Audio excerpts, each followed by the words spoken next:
ഒരു സ്പൂൺ മുളക് പൊടി, കാശ്മീരി കുരുമുളക് 1 ടീസ്പൂൺ, കരിവേപ്പില, 1/2 ഇഞ്ച് ഇഞ്ചി, 4 വെളുത്തുള്ളി, മഞ്ഞൾപ്പൊടി ഇത്രയും കൂടെ അരച്ചിട്ട് നമുക്ക് മത്തി പരത്താം.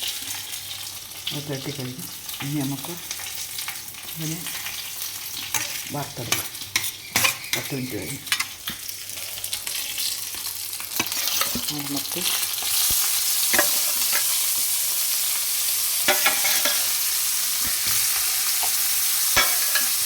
കറിവേപ്പില ഇട്ടിട്ട് നമ്മൾ അതിലേക്ക്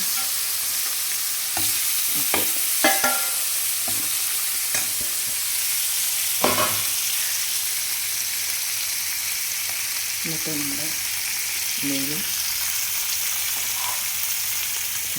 ചോറ് പുളിശ്ശേരി നമുക്ക്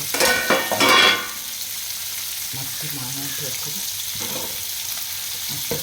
മാങ്ങായിട്ട് വെക്കും ചീരത്തോരൻ. പിന്നെ നമ്മുടെ മത്തി വറുത്തെടുക്കുകയാണ്.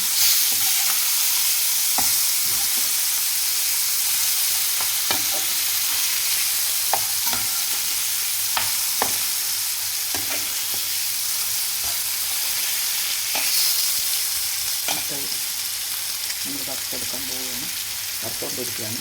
അങ്ങനെ ഇന്ന് നമ്മുടെ മത്തി മാങ്ങായിട്ടതും നമ്മുടെ ചോറും ഇതും വറുത്തു ഇത്രയും ചെയ്യണം. മണിക്ക്